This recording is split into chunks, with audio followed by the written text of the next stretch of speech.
5, 4, 3, 2, 1.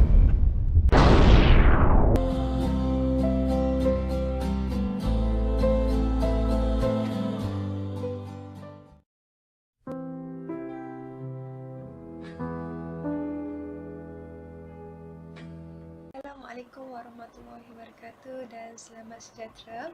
Nama saya Suryati binti Ibrahim dari Grup C. Membuat video ini untuk khusus KPF 3012 Perkembangan Pendidikan di Malaysia, Falsafah dan Dasar, dan diajar oleh Dr. Zaini bin Abdullah.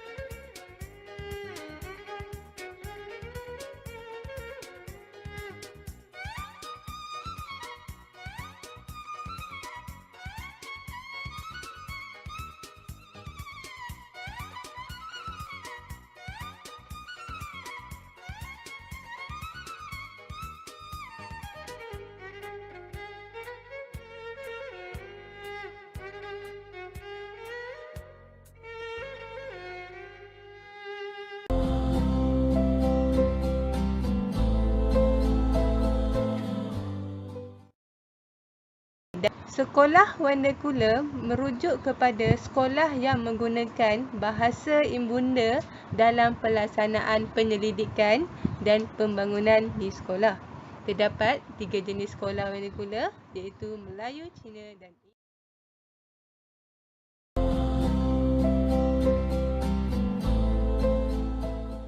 mengasingkan penubuhan sekolah mengikut kawasan penempatan kaum masing-masing, seperti sekolah Inggeris tertumpu di kawasan bandar, sekolah Melayu di kawasan luar bandar, sekolah Cina di bandar pelabuhan dan kawasan pelombongan, manakala sekolah aliran Tamil di ladang getah.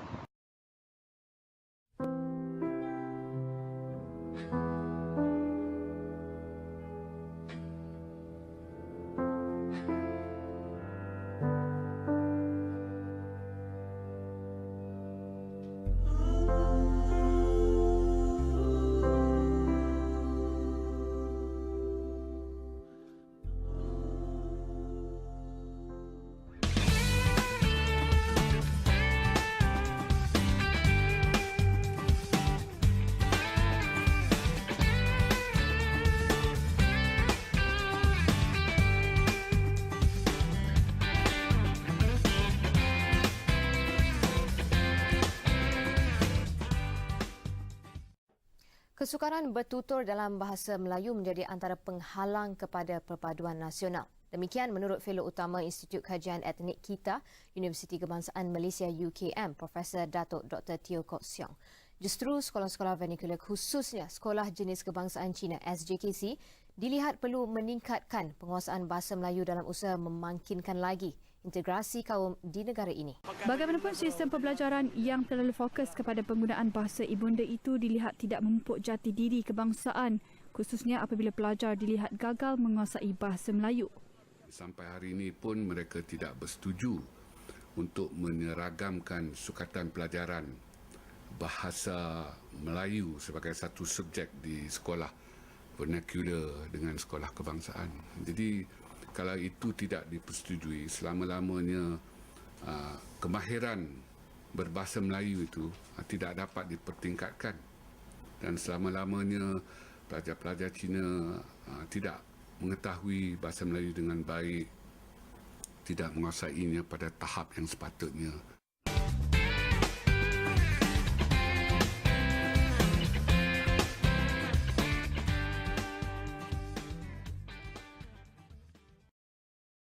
Baik, pada majlis yang sama, Tun Dr. Mahathir Mohamad turut menyuarakan rasa puas hati dengan pertumbuhan dalam negara kasar KDNK 6.3% bagi 6 bulan pertama 2014. Beliau bagaimanapun berpandangan pertumbuhan ekonomi yang baik seharusnya turut diagihkan secara saksama agar jurang ekonomi dalam kalangan kaum dapat dikurangkan. Kita boleh tumbuh dengan lebih pesat lagi. kalau kita tak ada masalah perbezaan ekonomi antara kaum. Kalau kita cuma utamakan pertumbuhan tanpa agihan yang saksama, dia mungkin akan membawa kepada masalah tension antara kaum. Beliau mengulas kenyataan timbalan Menteri di Jabatan Perdana Menteri Datuk Razali Ibrahim bahawa kerajaan perlu menghentikan pembinaan SJKC yang baru kerana kewujudannya tidak menyumbang kepada perpaduan nasional dan meletakkan hubungan antara kaum. Namun dari segi pergaulan antara kaum, jelas Kok Siong, pelajar SJKC sebenarnya lebih bercampur di mana 88% terdiri daripada pelajar Cina, manakala 12% lagi bukan Cina. Manakala sekolah kebangsaan pula terdiri daripada 96% pelajar Melayu.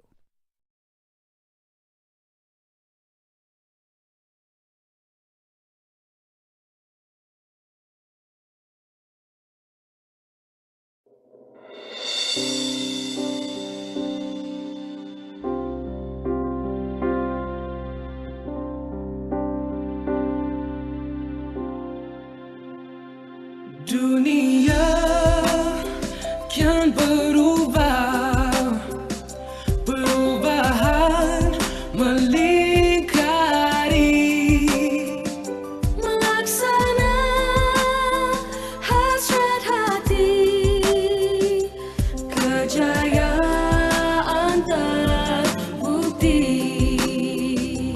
dunia yang megah dengan misi yang gagah.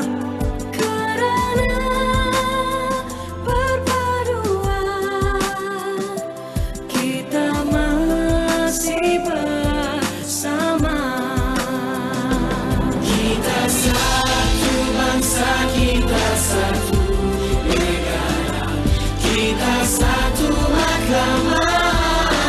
Oh, kita satu bangsa, satu negara, kita satu Malaysia. Mulanya sekarang berjalan dan dilaksana. Seia, sekata, sehati dan sejiwa. Membina masa hadapan menuju kejayaan. Kita semua rakyat Malaysia, harmoni saling menghormati. Kita satu bangsa, kita satu negara, kita satu mahkamah. Oh, kita satu bangsa, satu negara,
tentangan pertama adalah tentangan daripada pihak politik dan juga pertubuhan badan bukan kerajaan iaitu NGO.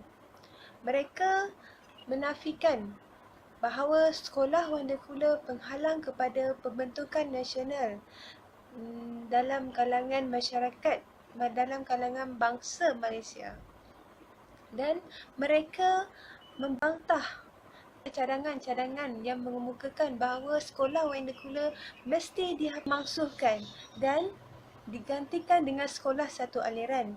Bagi mereka, langkah tersebut tidak relevan kerana mereka Wondercooler mampu untuk melahirkan generasi-generasi dan juga murid-murid yang berkualiti, tidak seperti sekolah kebangsaan yang ditubuhkan oleh kerajaan yang tidak mampu untuk melahirkan pelajar-pelajar yang berkualiti seperti mana yang dikeluarkan oleh sekolah kesungguhan mereka menentang kepada pemasuhan sekolah Wondercooler ini menunjukkan bahawa mereka tidak begitu prihatin, tidak begitu bersungguh-sungguh untuk membentuk perpaduan kaum dalam kalangan masyarakat Malaysia pada masa kini.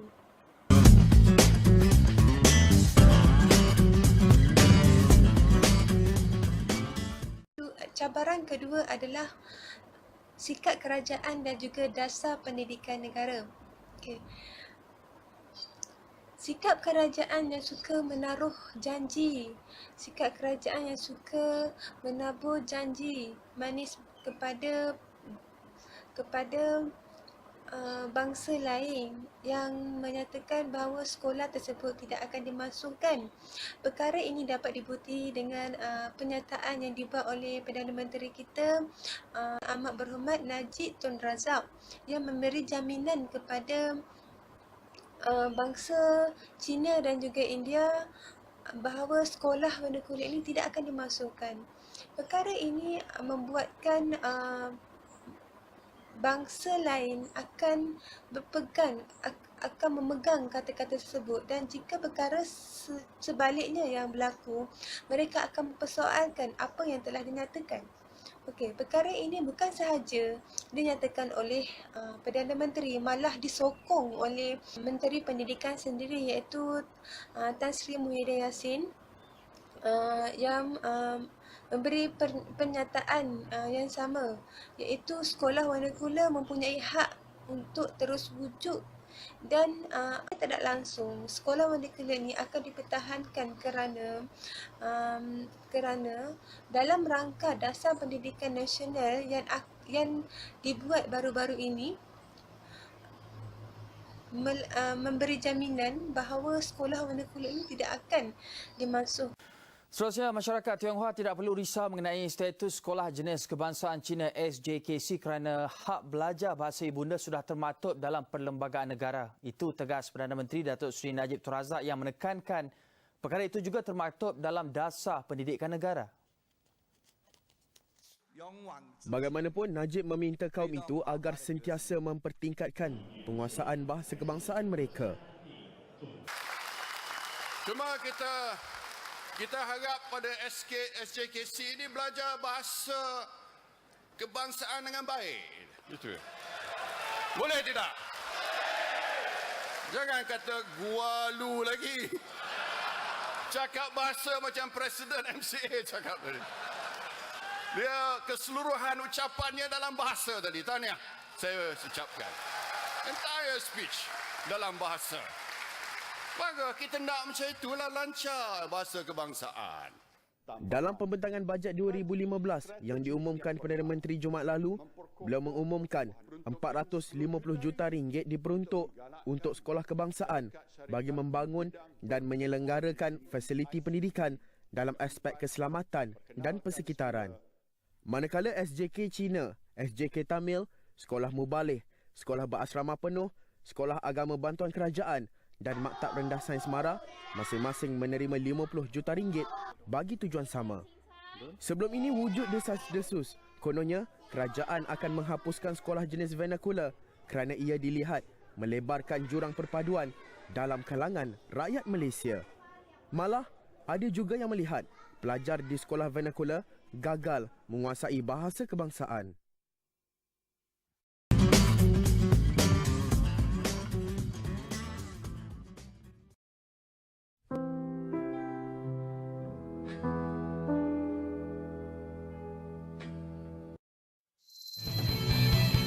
Ikatan Muslimin Malaysia menyokong desakan untuk mengadakan sekolah satu sistem bagi mewujudkan keharmonian masyarakat majmuk di negara ini.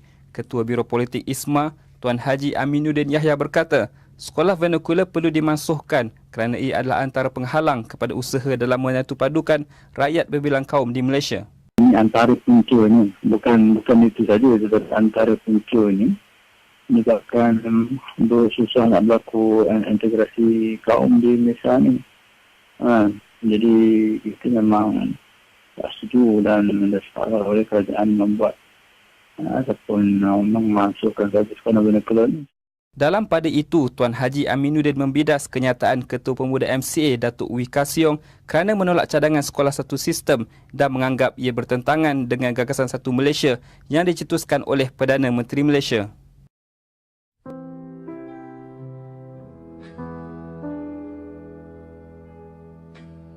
Pelbagai isu, telah pelbagai cadangan yang telah saya kemukakan melalui video yang telah saya buat tadi, maka di sini saya dapat simpulkan bahawa secara keseluruhannya sekolah vernacular ini harus dimasukkan kerana pelbagai banyak isu yang timbul melalui pertubuhan sekolah tersebut. Memang tidak dinafikan bahawa sekolah vernacular ini mempunyai kelebihan-kelebihannya tersendiri. Namun, kelebihan tak mampu mengatasi masalah yang timbul dalam negara kita ini, iaitu pembentukan kaum bangsa Malaysia. Disebabkan masalah kaum itu wujud, pelbagai masalah lain yang akan wujud secara tidak langsungnya. Salah satunya adalah jurang ekonomi yang ditunjukkan pada masa kini yang terlampau jauh antara kaum Melayu, kaum Cina dan juga kaum India, yang menunjukkan kaum Cina lebih mendominasi bidang tersebut daripada kaum-kaum lain. Maka hal ini menimbulkan perasaan tidak puas hati dalam kalangan masyarakat, dalam kalangan bangsa Malaysia itu sendiri. Apabila perasaan tidak puas hati ini timbul, akan menimbulkan pelbagai lagi masalah yang lain. Contohnya, jika isu ini tidak ditangani, jika isu ini tidak diambil serius oleh semua pihak, maka tidak mustahil jika pada suatu hari nanti peristiwa 13 Mei 1969 akan berulang kembali, iaitu peristiwa perbalahan kaum yang berlaku di Tanah Melayu secara besar-besaran. Walaupun pada ketika itu Tanah Melayu telah merdeka. Indahnya kehidupan kita. Di sebalik kepelbagaian dan perbezaan, kita dikurniakan kesejahteraan yang telah dibentuk oleh perpaduan. Perpaduan adalah kekuatan kita. Perpaduan wujud kerana persefahaman yang tulus dan ikhlas. Hanya masa yang dapat membentuk persefahaman ini, dan kita telah melaluinya bersama. Ini haruslah ditanamkan kepada generasi masa hadapan. Jangan kusutkan tali persefahaman dan perpaduan yang erat ini. Ini adalah keunikan negara kita. Ini adalah contoh terbaik negara kita. Ini adalah kehidupan di Malaysia yang aman, maju dan progresif. Persefahaman untuk perpaduan adalah pilihan yang terbaik. Arus perpaduan yang tenang ini, janganlah kita mengubah haluannya. Bekalkanlah untuk generasi masa hadapan menikmatinya. seperti kita.